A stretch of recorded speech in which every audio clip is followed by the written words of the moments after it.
has your marketing gone bitter or sour? Sit back and enjoy top shelf strategies from the Search Bar, now season 2, where we're serving up fresh perspectives to help you and your digital marketing thrive. I am your host, Eric Ritter, SEO sommelier and CEO of Digital Neighbor, a friendly neighborhood marketing SEO company based right here in Tampa, Florida. In this new season of the Search Bar, we'll dive into key SEO elements and trending digital topics such as AI every business owner should know. After covering the basics, we'll apply these strategies in real time to Tampa Bay businesses through our happy hour audits. So stay tuned, it's going to be an exciting season. In today's season 2 opener, we will discuss crucial AI-driven productivity hacks and explore what could be the new definition of AI, Apple Intelligence, with expert Todd Chastain, Senior Partner Success Manager at Criteo. Welcome, Todd. Thanks for joining us here at the Search Bar. Yeah, thank you for having me. I'm excited to be here. Yeah, I mean, we started this conversation, honestly, over a couple cocktails, and I got really excited what we talked about. And I'm like, you got to come on the podcast. We got to share this with everyone out there. So I'm really looking forward to this episode. Yeah, me too. The conversation we had over drinks was awesome. I think the things that we're going to talk about today are just next level for people that want to step up their productivity. Awesome. Well, I'm looking forward to it. So before we really get into those major productivity hacks, tell me a little bit about yourself. Where are you from and how did you get to where you are today? Yeah, absolutely. So I've been around for a little bit. So I spent 10 years at Publix supermarkets. That's a long time. Does that include were you a bagger and worked your way up? All the way up. Yeah. Nice. Started, they don't call them baggers. They call them front service clerks. Oh, gotcha. They gotta add a fancy title to bagger. So I started there at 14 years old. Wow. They let you work when you're 14 at Publix? Yeah, 2 hours a day. Okay. Yeah. Oh, that's the cutoff, 2 hours. 2 hours a day. Gotcha. Yep. So I worked a total of 5 hours a week, and it's pretty much an inconvenience for my parents to drive me there right. And then drive me home. It's a great experience, though. That's awesome. Yeah, it was great. It was great. Worked my way up to customer service. Worked my way all the way up to the assistant customer service manager role. At that point, decided to jump over to the corporate side. Moved over to the finance department. And then I took a giant leap and left Publix after 10 years and started into digital marketing. So I went over to Cox Media Group, spent 3 years there, working for automotive dealers and specifically for their digital marketing. Nice. And then left Cox Media Group, went over to Criteo, an ad tech company based in Paris, and have been there for nearly 2 years now. That's awesome. That's a great journey. And, working with car dealers, what you mentioned there at the Cox Media Group gives you great experience because car dealers, you see ads everywhere. It's cutthroat, a lot of competition there. And then I personally, when I, in a previous life working at different agencies, have worked with Criteo, and this was probably 12 years ago, and I was blown away by the technology that you could use at that time. We were working with a independent dealer network with a couple thousand locations, and you could customize the ads with that individual dealer's location based on the person's IP address, basically where they were searching from. And that was, like I said, a decade ago. So I can't even imagine where Criteo is now at this point. So the stuff you're doing must be amazing. Yeah, it's awesome. So I work on the retail media side of the business. So we work specifically powering retailers to put ads on their site, the sponsored products, the commerce display placements that you'll see when you visit places like Walmart, like Target. Right. You'll see those sponsored products. That's the side of the business that I work on, and the stuff that's powering it is unbelievable. That's great. We've come so far. So I already kind of have a suspicion here, but just curious if you could tell me a little bit more about digital marketing and how you got interested in that and kind of, AI specifically. Yeah. So when I moved to Publix corporate, I was in their finance department, and I always kind of found myself bored. I think bored is the appropriate word. And I look towards marketing as something that I could it's always changing. It's something that I can always kind of keep my nimbleness about me, right? Keep moving, as well as find different problems to solve. Marketing was kind of that avenue for me. So I started working at Cox Media Group, and someone brought me in with no digital marketing experience. I did not have, I was coming from the finance side, and they brought me in, they trained me up, and I was able to take advantage of that. But it was really just the problem solving that I wanted to attack. Yeah, and I think that's what draws a lot of people kind of to digital marketing or the role where they end up. is that that's a something that, based on your experience and based on your interest, that you can help solve people's problems with, So let's switch to AI, right? Can you give the listeners out there some insight? How are you using AI? Back to our discussion over cocktails, right? How do you use AI in your daily life? And where do you think we're going with kind of the next few years? Yeah. So I pretty much use AI in every aspect that I can. I'm an awful speller. I can't spell anything. And Same here. I write too quickly, or I write too slowly compared to my brain. So I miss words, I skip words. And so I've implemented pretty much, I don't send anything unless it's filtered through AI first. So if I'm writing an email, if I'm writing almost even a text message at this point, because I'm just so bad at it, that I will send it to a bot and I'll say, hey, I need you to proofread this. What's wrong with it? Fix the spelling. This morning, I went to say, you are doing great. And I put but misspelled your. So I was like, all right, I'm going to miss that. Right. Yeah. So I have the bot kind of doing that for me. And then it's just looking for the new ways, when image generation came out, is how can you use that for car dealers, right? How can you put yourself in a position where, the car dealer's looking for the newest image? Well, guess what? Now I can just type in, I want a Ford F-150 on top of a mountain, and then I can push that right into my social media post and we're good to go, Yeah.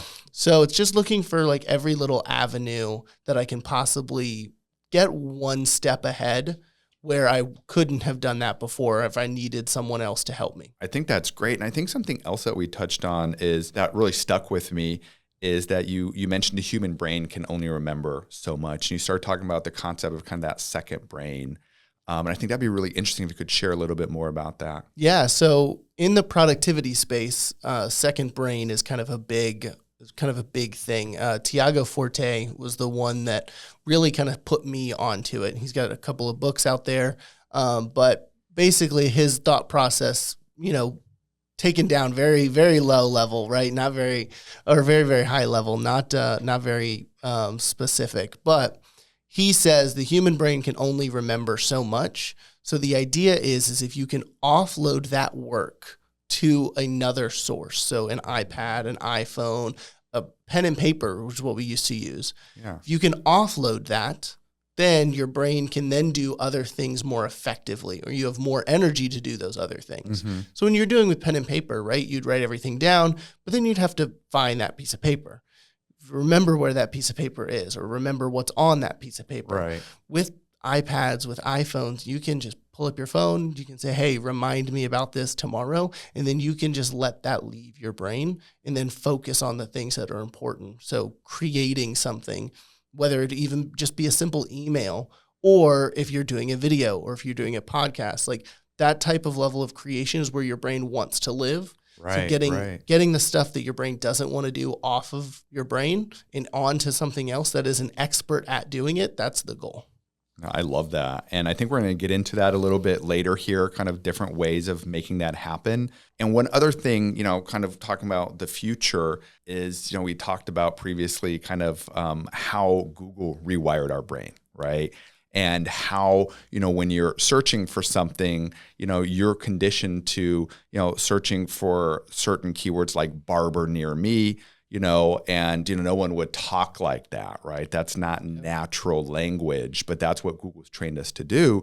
And now it seems like maybe with AI, especially more specific chatbots, because, just quite frankly, we don't know where AI is going to end up, right? It could be something totally different than a chatbot, and our kids are like, what is this chatbot thing, right? And AI is going to be, maybe some kind of voice assistant you carry with you or whatever, all over the place, right?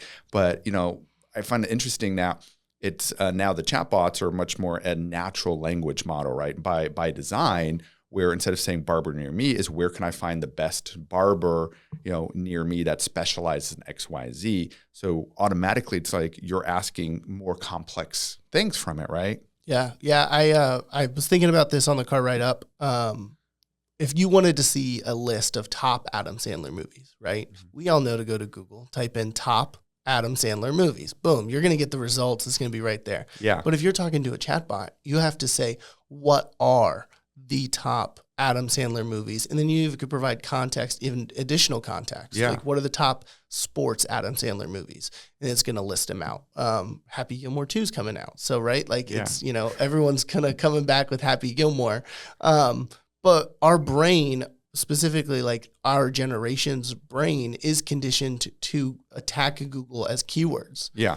And you can kind of see it with like technical support when you help your parents and they're like, I asked the Google, and you're like, okay, well, let's see what the query is. And it's 37 words long. And you're like, okay, you're never going to get the answer here. Great example. Yeah. Right. So now it's actually going back to their generation where they can type that into a chatbot and they're going to get a rich, detailed response, which Google could never have done previous to that. It was always keyword based. Yeah. So that shift is now we are going to be the ones that are behind the 8 ball, right? Our parents' generation is going to be able to jump right into it. They speak that language where we now have to reprogram our brains back to normal speak to a computer versus keyword speak. Yeah, that's so fascinating.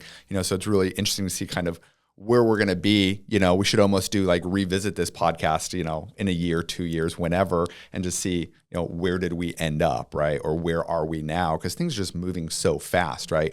It's almost like AI's been around for a while, right? So, you mentioned earlier NVIDIA, the highest valued company in the world, right? Because they're the ones who's helping facilitate this AI thing happening. And they've been building up for that for 7-8 years, right? But all of a sudden ChatGPT launches a year and a half ago, and it's like fired out of a cannon. And now this exponential growth, right? And so be interesting to see kind of how it changes maybe our brain in a way of how we're going to search or how we think about things. Like you said, instead of just like top Adam Sandler movies, or the example is, we're in Tampa, so a lot of personal injuries attorneys, right? Instead of personal injury attorney near me is like, I was in a car accident, I need a personal injury attorney who has, the best record or something, right? That are the best cases, something like that, where you're getting more rich information and then you're getting better results. Hopefully, we'll see. Yeah, absolutely. But let's get into the productivity hacks. You ready? I know we both use it. I tried it several years ago when it kind of first came out. It was $50 a month, and so it was expensive, right? It was an investment, and I couldn't really justify it to myself because I think it wasn't where it is now. So after our previous conversation over cocktails, and you mentioned Superhuman, I'm like, oh, let me go back and retry it. And now I use it every day. I use it all the time. And I just really think it's fantastic software now. It still costs money, but it's less than $50. And could you just give the listeners maybe a brief overview of the software? Yeah. So it is crazy to think that you'd be paying for an email client, right? Between Gmail and the native Apple Mail and Outlook. I think everyone and their mother has an Outlook subscription at this point, right? Like you have so many different options, and Superhuman has really kind of carved this niche out for themselves in terms of productivity. So there is this theory that's out there. It's called inbox zero. For anyone that doesn't know, it's pretty big in the productivity world, but your inbox needs to be at zero. And that allows you to get out of your email and into the things like we kind of said with the second brain is you need to get out of that stuff that your brain doesn't want to do and get into the stuff that your brain does want to do. And Superhuman has carved this niche into themselves for inbox zero. That is their whole goal, is to get you to inbox zero. Yeah. So for the people that don't know, inbox zero is everything that comes into your inbox is one of three things. It is either an item that needs to be done right now by you or done at a later date. It needs to be delegated, or it can be read later. Everything falls into those three categories. If you're waiting on someone, put it in your delegated folder. If you need to do it, put it in your to-do folder. If you need to just read it later and there's no date attached to it, put it in your read later folder. If not, get rid of it. It doesn't need to be in your inbox. Right. So eventually you get down to inbox zero, and then you can just open your to-do folder and you can say, hey, put this into to-dos. I'm going to do this today, and you move on. Superhuman has built an entire email client that is designed for that. And in my opinion, it is something that I will pay $30 happily for with no questions asked, because it allows me to get out of my email, which can bog somebody down, right? Have you ever started a day and you're like, okay, this is going to be a great day. And then you get an email and you're like, this just isn't the day for me. It's like, it's 8:30 in the morning. I was just checking and now the whole day's ruined, right? Superhuman kind of helps me navigate out of that kind of funk that email can put you in. And also 350 emails, 400 emails when you get back from vacation or you get back from a time off is pretty daunting. And Superhuman kind of eliminates those extra bells and whistles by condensing everything into keyboard shortcuts and in easy searchable terms and just a really, really clean UI. Clean UI is all that I'm for. My phone, my iPad, my computers, I love clean UIs. Yeah. And so talking about the UI, that's probably one of my favorite features, right? It's just how time-saving everything is because it's so straightforward. It's polished, it's clean. I'm not distracted by whole other things. When I go into Gmail, I got a chat, I got all kinds of other things popping up. Here's your calendar, here's your to-dos, and all these other things that are just, taking up brain space that you don't need to. You just need to focus on one thing. And that's, for me, to your point, I reward that as well, is kind of that clean user interface is really important to me. And Inbox Zero, it's almost like gamification, right? It's almost like a game you're playing is, I beat this level, I beat the game if I get my inbox to zero. And that's rewarding, right? Because your brain works that way, right? You want to beat Bowser, right? That's a big accomplishment. Same thing is getting your inbox down to zero. Boom, I accomplished something, And you mentioned kind of Superhuman making it much easier and more efficient. They have this thing called the super command, right? Which is Command K on your keyboard, great keyboard shortcuts. And you can search for anything there. So it kind of has a search bar within Superhuman, which I really connect with, right? It's the name of the podcast. And I love searching for things. I do it on my computer. I do it on my phone.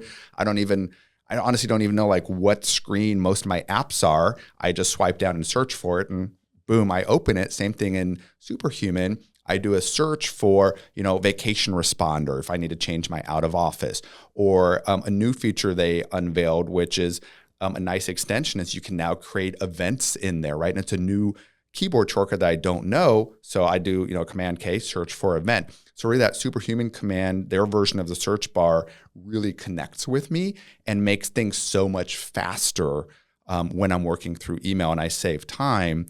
And I know that's something that really connects with you as well as the keyboard shortcuts. Yeah, right? Absolutely. I think keyboard shortcuts probably are one of the most exciting and daunting things simultaneously.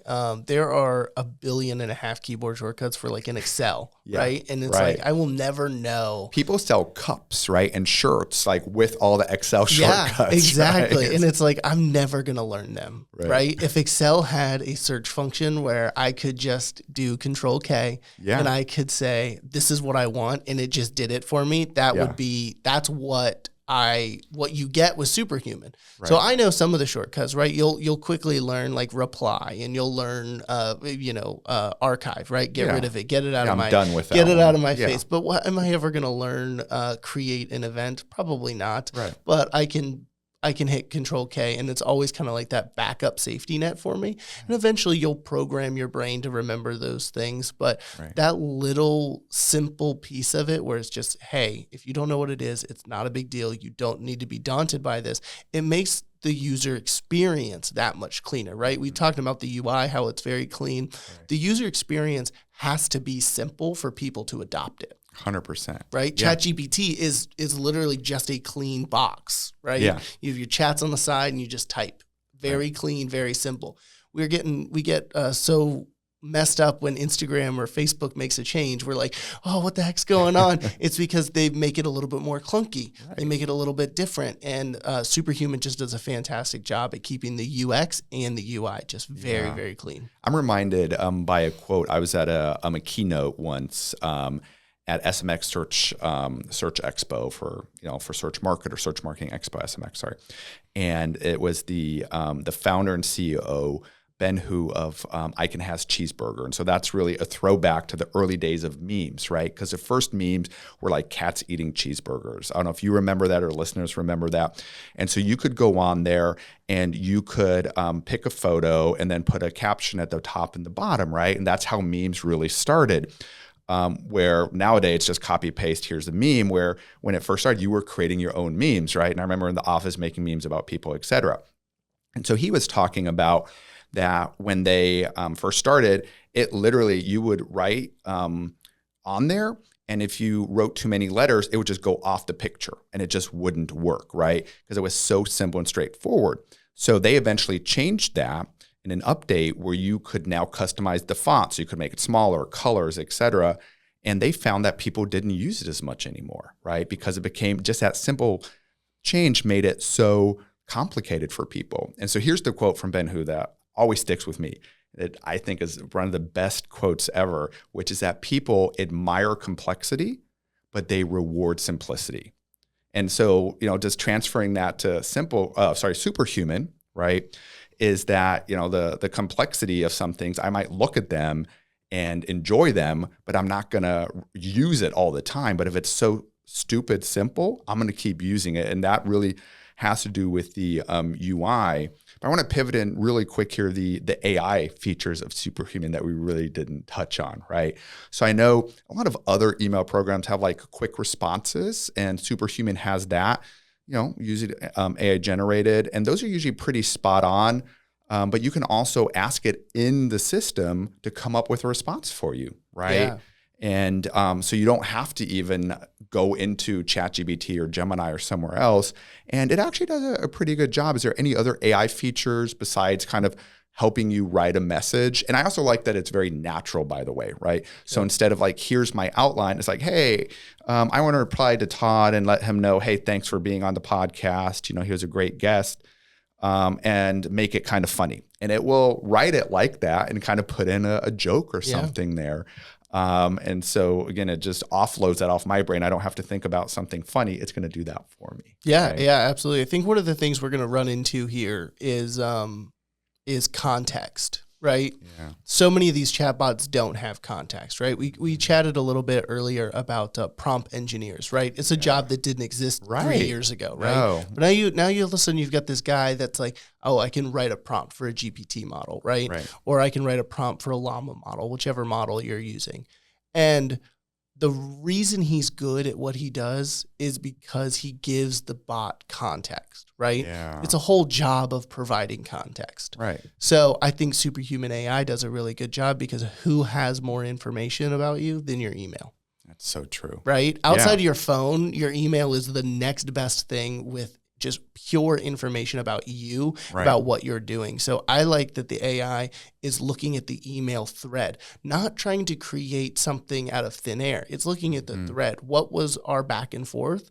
Okay, let me respond to that back and forth. Yeah. So that's helped me a lot in terms of quick responses that I'm like, okay, this is going to have the context that I need.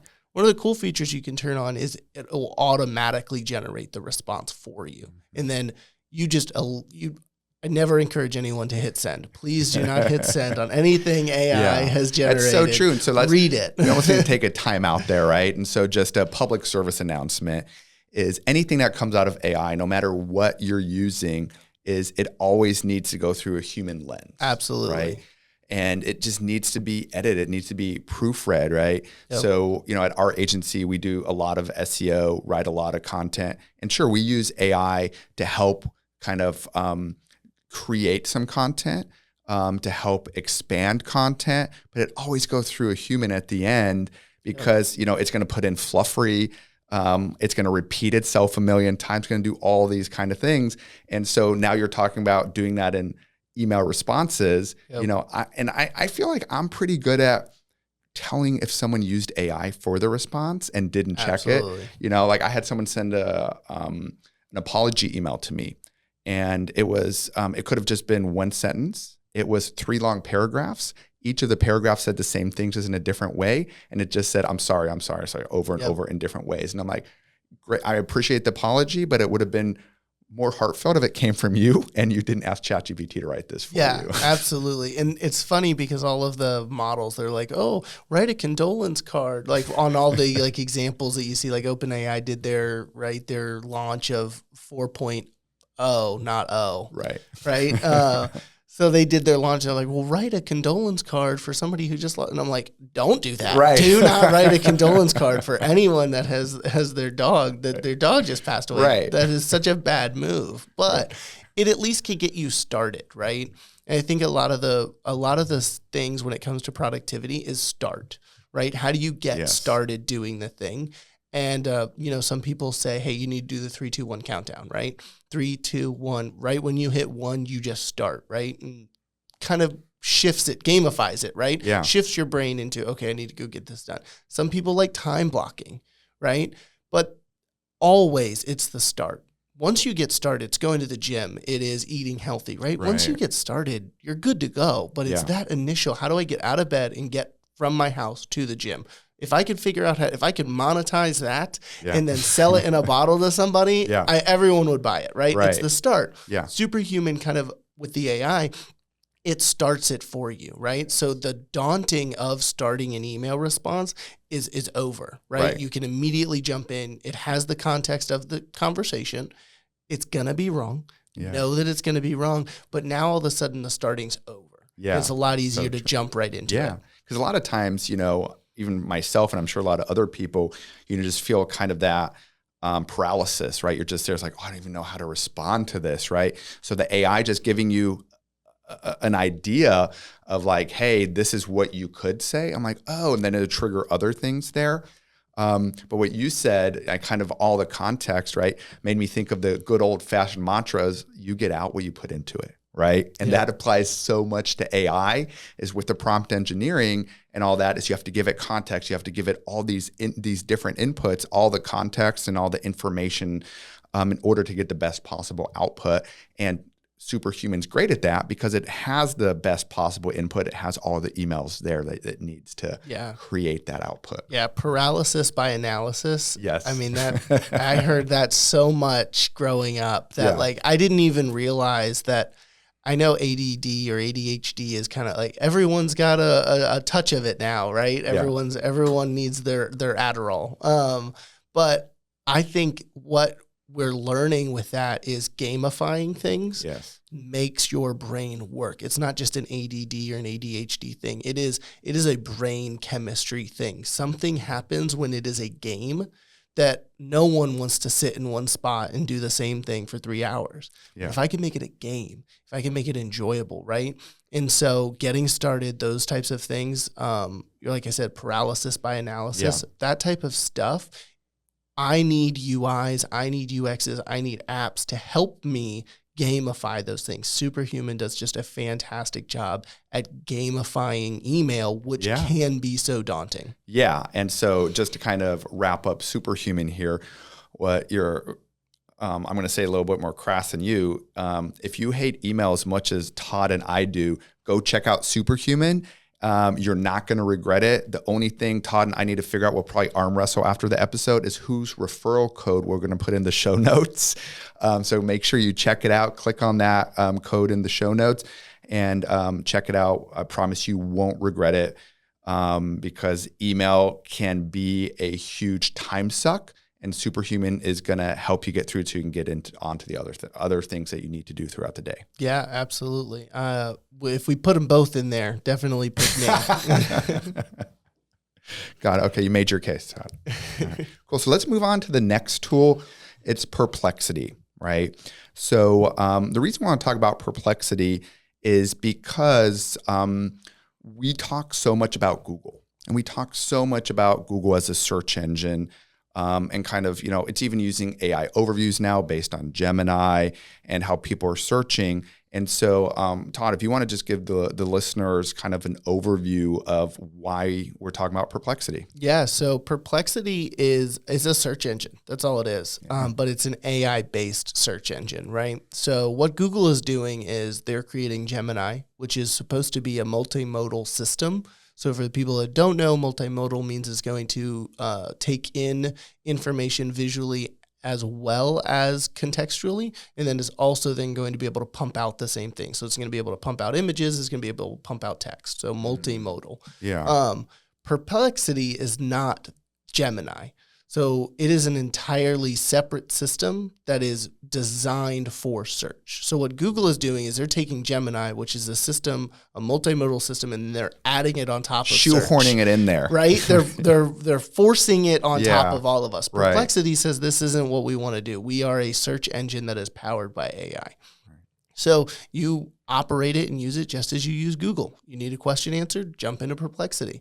I find Perplexity, though, amazing when it comes to research because it's based in, and it's doing one thing, right? It's just a search engine. Because it's doing that, it's providing me links to the articles that it's sourced to get me the answer that I was looking for. How tall is LeBron James is going to provide me the Wikipedia page that says, hey, LeBron James is XYZ tall. Right. You know, and anybody could have edited the Wikipedia page, by the way. Exactly. Right? So then it provides you alternative articles. Yeah. And it's like, hey, we also found it here on his ESPN bio. We also found it here on his website. Yeah. And it's and like, here's okay, from when he got it. played in high school, right? Exactly. And everything. Yeah. Exactly. Gemini sits on top of Google search right now, which is why we all skip over now that AI portion that has all been forced on all of us, right? Perplexity, another very clean UI, very simple to use. You just type in the question and move on. Of course, they have their own pro models and their own, they got to make their money somehow because right now there's no ads in it. Right. So you're getting a very, very clean experience, which is pretty much the opposite of what Google is pushing out right now. Yeah, and a lot of people would argue is once ads came out is when Google got ruined, right? It's like the old people on their yard, the front porch or the yard, that analogy is like, get off my yard. Everything used to be better in the past. And that's a lot of what people say about Google kind of with the ads coming up and everything. Obviously, I'm a big fan of Google ads, so shout out Google ads, right? But it definitely changed kind of the whole nature of the search engine, right? And to your point is I'm conditioned, a lot of people I talk to are conditioned, you just skip over the ads and you go straight down to the organic results, right? And so that's what you're describing with the AI overviews now, right? We're seeing those, especially for top of funnel searches, like just informational search, like how tall is LeBron James? Great example. Yep. AI can answer that for me. It does a decent job, but we're talking about Perplexity. Perplexity is going to do a better job at that. Because in Google, I'm still skipping over it and I actually want to see the actual result for that. And so just talking about, myself, SEO is kind of my thing, SEO sommelier, right? So it's impacting our clients already kind of, with the Google AI overviews in there is we're seeing a decrease in organic traffic to websites.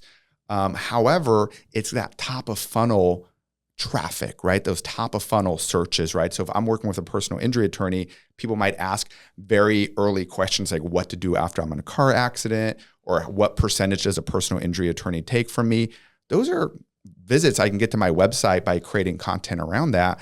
But do I really care about that content? They're not ready to hire me or they're not ready to make a decision, so it's really not traffic that Google's right now taking away that's going to impact me from an economic standpoint, right? Because I want those more bottom of the funnel searches, personal injury attorney near me, right?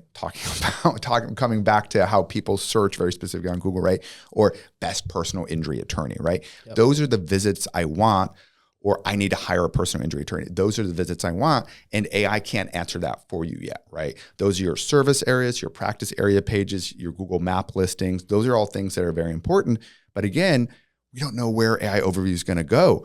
Because I think you made a very valid point when we were talking previously is that, Google needs to protect search, right? That's its number one moneymaker, more specifically Google ads. And I think you said there was a certain percentage of revenue that just comes from Google search ads, right? Yeah. Quick Google search for anyone that's looking out to do it. But the number I came across was 56% of their revenue is generated from Google ads. Huge. Yeah. Gemini it can't ruin that for them. So we have to kind of take a step back and look at Gemini specifically because that's the Google model. Yeah. And we have to ask ourselves, how is Google going to maintain ad revenue. Yeah. I was using Copilot the other day, and an ad was built Microsoft in Copilot, Microsoft right? So Copilot. Yeah, so that is the skin of GPT, is the OpenAI model that Microsoft owns a very large share of OpenAI.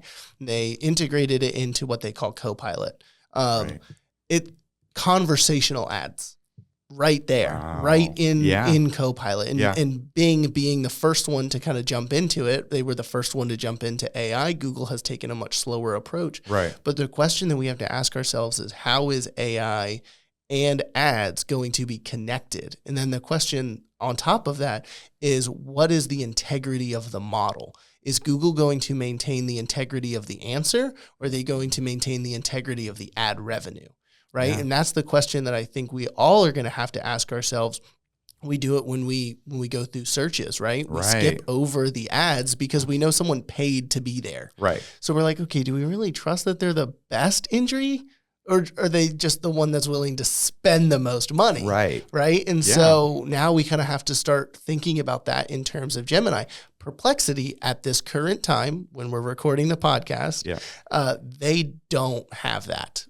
That question isn't coming into play, and the UI is so much cleaner. It's not this, here's the summary, here's the ads, and here's the actual content that you were really looking for, 3 scrolls below the fold. Perplexity is just piecing it all together, and they're putting it as an answer, as a generated answer for you. And they do a great job kind of breaking it down into different sections as well, right? So I get news alerts from Perplexity, right? And then that news alert, they break it down into the different subtopics as well with the sources in there, and it's so interesting what you brought up with the ads is there's 2 ways to make money, right? So let's use Disney Plus and Netflix, right? How did they make money? Subscriptions. Perplexity can make money through subscriptions right now, pro model, and Netflix doing a good job with it, Disney Plus doing a good job, and all of a sudden they realize this isn't really working. Let's do an ad model as well, where you start seeing ads on Disney Plus and on Netflix. I never thought I would see ads on Netflix. I mean, that just blows my mind, right? I remember when it first came out, I'm like, this is the end of the ad industry. People are going to pay money so they don't have to see ads anymore. Surprise, surprise. Here we are. People are okay seeing ads if they get something cheaper or for free. So on Perplexity, it'd be interesting to see how can they integrate ads, because they're going to come, trust me, they're going to come somehow, but how can they integrate them without losing any of that integrity of the answer, right? Because it almost goes back like 10 years ago when there's a big uproar about native advertising, right? So native advertising is basically in a newspaper, you're reading a story and it's brought to you by Netflix. And it's like, well, of course they're going to take this angle because they're promoting a TV show, right? And so it'd be interesting to see how that works. So to the audience at home, recommend check out Perplexity. It's free right now. It's ad-free. It's an alternative to Google search. It's potentially a window into the future of how we inform ourselves, how we learn things, and how we can search for things. And I feel like Perplexity does a fantastic job at giving a good answer to us. Yeah, absolutely. Another piece of it, if you don't want to talk in keywords, you can go to Perplexity. If you want to practice getting out of the keyword mindset, which is the way it's headed, right? We just talked about that. Go to Perplexity, test it out, give it a shot, talk to it like an actual person, and you can get your feet wet in what the world is shifting to. So maybe the pro tip there, just to kind of end it on that, like you mentioned, that our parents have these long search queries, right? Yep. Maybe give your parents Perplexity, put it on their iPad, put it on their phone, let them play around with it. Yeah, that is a great call out. I don't know if my parents will adopt that method. Right. They just learned Google, and we're in it for a while at this point. Right. So we'll see. Anyway, Perplexity is our second recommendation. So our third and final one is it was just announced at Worldwide Developers Conference last week, iOS 18. And the new AI, Apple Intelligence, right? So leave it up to Apple to have the gumption to say AI, it could be artificial intelligence, but it's going to be Apple Intelligence, right? Kind of using the 2 letters and saying instead of artificial, it's going to be Apple Intelligence, right? So I heard you're testing it out. You have the developer beta currently, and just want to hear your initial thoughts. What do you think? What are your thoughts on iOS 18 and Apple Intelligence? Yeah.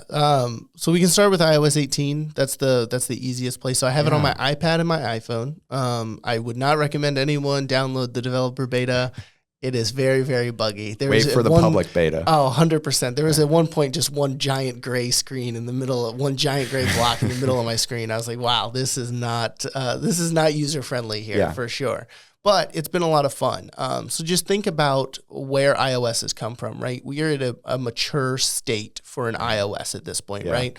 Think about 18 versions of something. You're getting a very mature.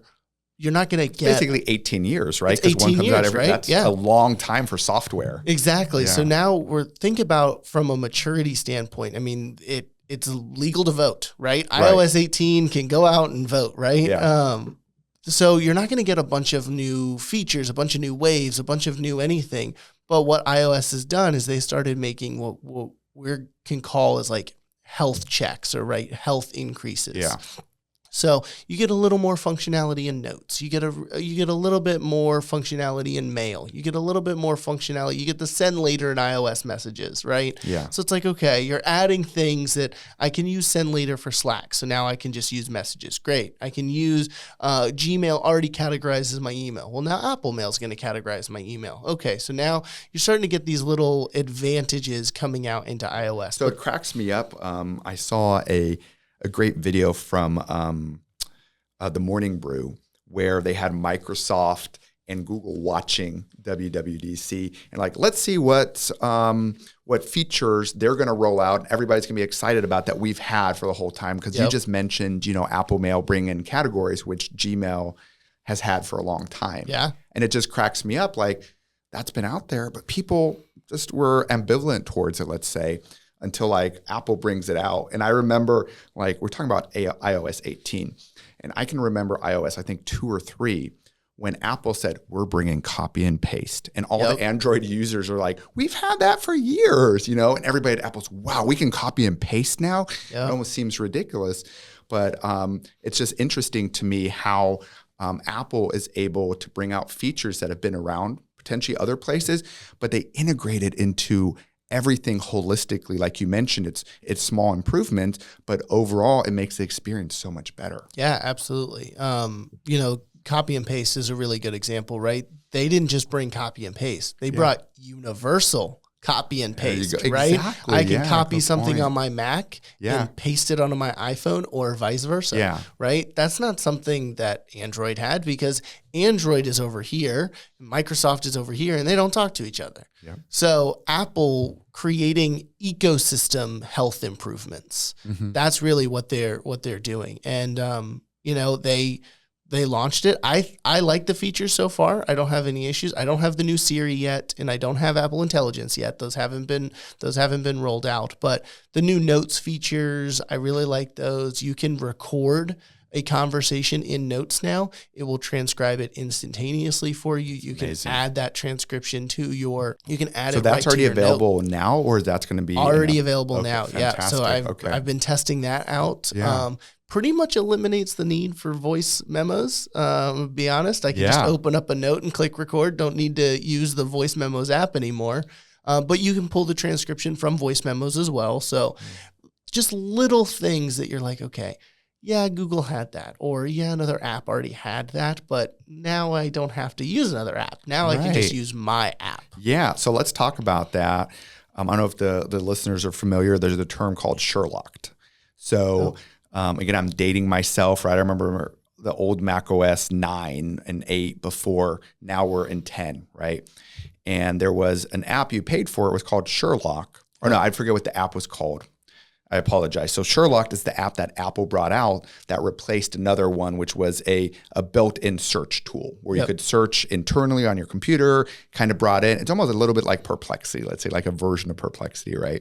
Except with AI. And then Apple all of a sudden is like, hey, we have this new thing, Sherlock, and that app developer goes by the wayside, doesn't exist anymore. And that happens so often, right? For example, you used to have to pay to have a flashlight on your iPhone. That was an app you paid for, like whatever, $1, right? Wasn't much, but you needed that specific app to turn your flash on your camera into a flashlight, right? And then Apple all of a sudden, we're going to build it in, right? So that happens over and over. So it seems like these new AI features that are coming out with Apple Intelligence can replace and eliminate a lot of other ones. You already mentioned like some note-taking apps, right? What other apps do you see that can be replaced with Apple Intelligence? Because that's part of kind of the productivity hack here is like just using Apple Intelligence in your daily workflow. When it starts coming out later, 2024, early 2025, it can replace so many other AI tools. Yeah, I think about like Otter AI or Firefly or anyone that has really like a note-taking for meetings, right? Yeah. Where you have an AI join, it listens, it takes the transcript, and then it writes the notes for you. Think about where you're just going to be able to hit a button on your Mac. Yeah. And it's done. There's not going to be a Todd's AI bot has joined the meeting, and right there's none of that anymore. Now I just hit a button, and then all of a sudden I have the transcript. And now with Apple Intelligence on top of that, hey, summarize this transcript. Give me the key bullets. Give me this. Give me this. Give me this. We talked about Superhuman having the context. Yeah. The difference between Apple Intelligence and a ChatGPT is there's nothing that has as much context as my phone. Apple knows everything about me. And if it knows everything about me and then it gives access to some of these models that they've built, they say with privacy, they're very big into privacy. Right. We will be the judge of that after it comes out. But think about that. All of the context, all of your messages, it's going to know who I'm talking about. When I say, hey, message my wife. Guess what? My wife is in my phone, not as my wife. She's in as her name because that's her name. Yeah. So it's going to know, okay, that is Todd's wife. Message her at this time, right? Send her a message tomorrow. Send her a message for her birthday. Those types of things. It's going to have all of that context because it's going to be integrated into my calendar, into my contacts, into my photos, those types of things. It is going to have an unbelievable amount of context. So when you ask it to do something, you're actually going to get results without having to provide that context. Like, hey, my wife is XYZ. This is her birthday. Write her a happy birthday message. Now I can just say, hey, it's her birthday coming up. Write her birthday message. It's crazy to me. It almost seems like this is the culmination of all the years, the decades of Apple going against the grain, right? So for those computer nerds out there like me, they know why Microsoft was so successful because they split software from hardware, right? Yep. They sold MS-DOS and Windows to IBM at the time, and IBM's like, yeah, you can have that. There's no money in software, right? And that's how we ended up with Windows, being more universal, working on so many different machines. Apple, on the other side, integrated the two, right? Hardware and software always together. Yep. And through that, there's all that integration. It knows everything about you, right? You mentioned universal copy and paste, right? If you're on your iPad, your iPhone, your watch, your computer, they all know different parts of you, right? And they all know, and they all send that back and forth. Like you're taking it on your iPad, as soon as you get home, that's already updated on your computer. You don't have to do anything with that, right? And so no, Apple Intelligence can use all that information to be a ChatGPT, but a personalized ChatGPT, right? Because that's the example everybody knows. But then also ChatGPT is going to be built into Apple Intelligence, right? Yeah. So that was a pretty cool feature. So for those that don't know, this part gets pretty nerdy. So I'll explain it. So I appreciate the disclaimer. This part gets a little into it. So Apple really likes on-device powering. They don't like sending things to the cloud. They never have liked sending things to the cloud. Yeah. Your Siri is on-device, right? Honestly, that's probably why it's not very good. Because it doesn't have we could do a whole podcast about Siri, trust me, and the frustrations, right? Because they were the first ones to launch an AI, more or less, right? Siri. And when it came out, everybody's like, this is the best thing ever since sliced bread. And it was at the time. But I think that was more based on the fact of the potential. And it's never reached its potential. So Yeah, absolutely. So like I said, they like on device, right? Yeah. So what Apple did is they built small models of everything that's going on, of their own models, and they can all run on device now.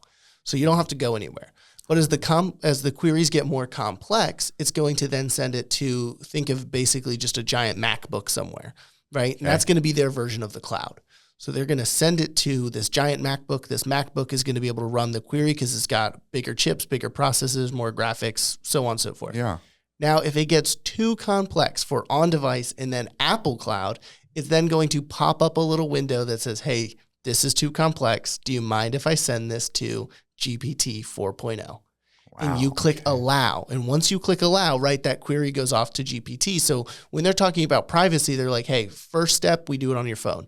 Second step, we do it on our server.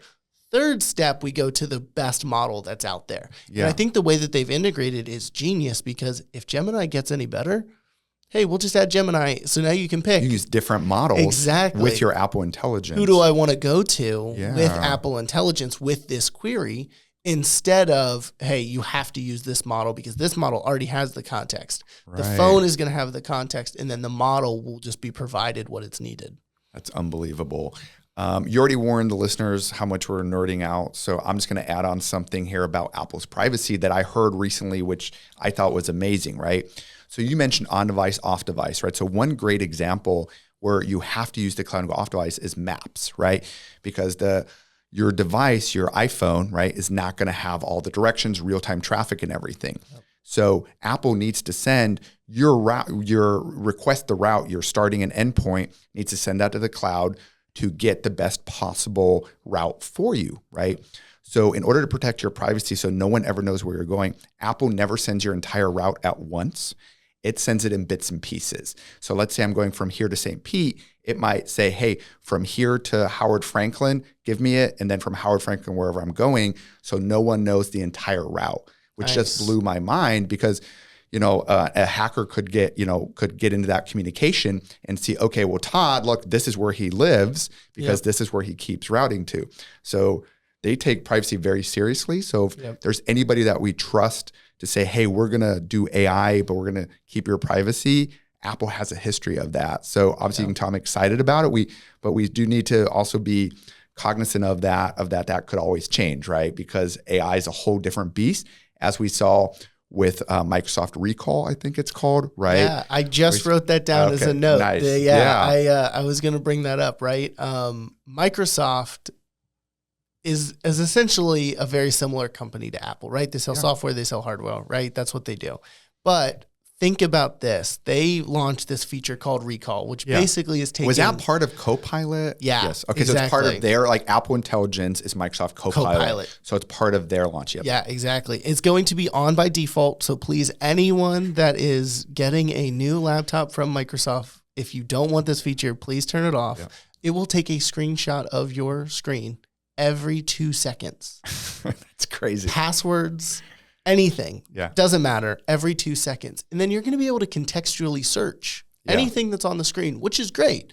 But if a rumor came out that Microsoft was selling that data, right? They're saying now, we're not selling that data. It's your data. We're never going to sell it. What if it came out that it was selling us? All of us would just kind of be like, yeah, we kind of already expected that. Microsoft is Microsoft. There's nothing special. Like, we knew they were going to kind of sell our stuff. Like, they're already putting ads in Bing, and Google's like, we got to figure this out. So I brought that up because it's like, if Microsoft did it, we would all just kind of go, okay. If Apple did it, it would be a world ender for us. Right. Everyone Huge would breach lose of trust. Exactly. Yeah. We already don't trust Microsoft. So it's kind of like, whatever. We do have trust in Apple, which is unique in such a large company. 100%. So very excited for Apple Intelligence. Are there any other favorite features that we haven't mentioned yet about Apple Intelligence that you want to...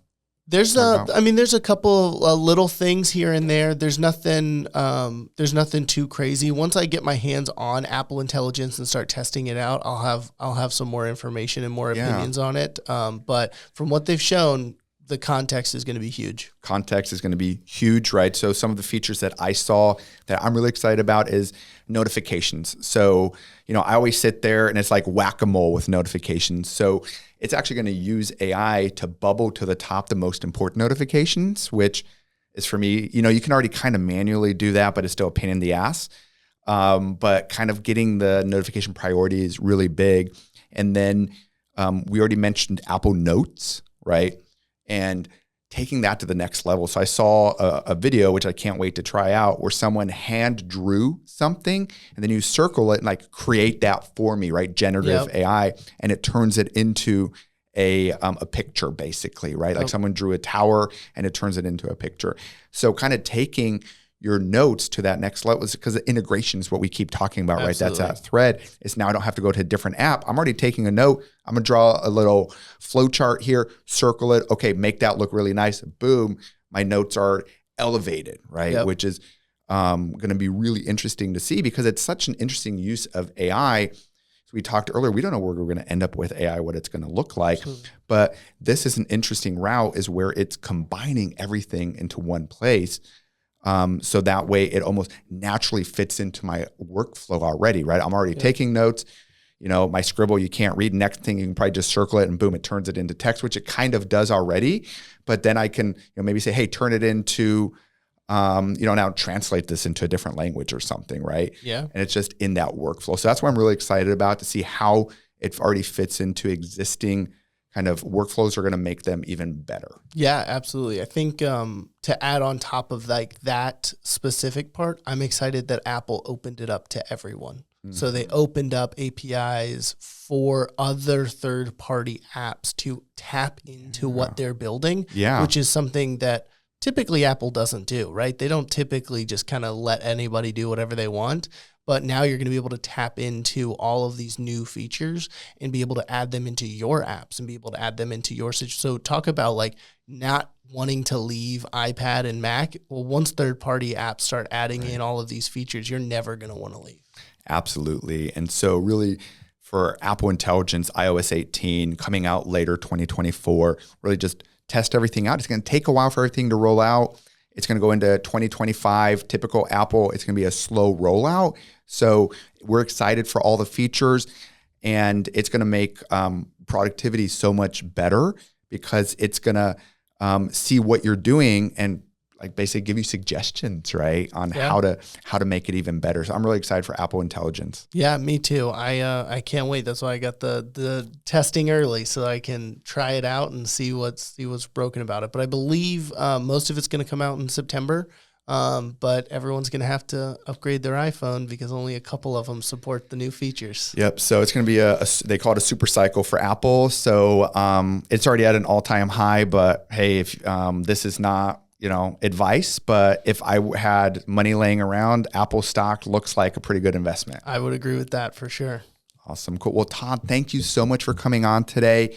Really enjoyed talking about Superhuman, Perplexity, iOS 18, and Apple Intelligence, and looking forward to kind of all these growing and coming more and more to fruition as a way to make our everyday productivity even better. Yeah. Thank you so much for having me. It's a great conversation. So everyone, thank you so much for listening. Thank you for joining us here at the Search Bar. Be sure to connect with Todd and me on LinkedIn to follow our journeys in all things digital media.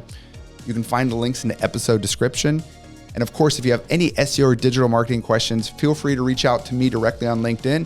As the CEO of Digital Neighbor, I'm always excited to discuss these topics, whether it's AI, technology, or digital marketing, or how it all connects.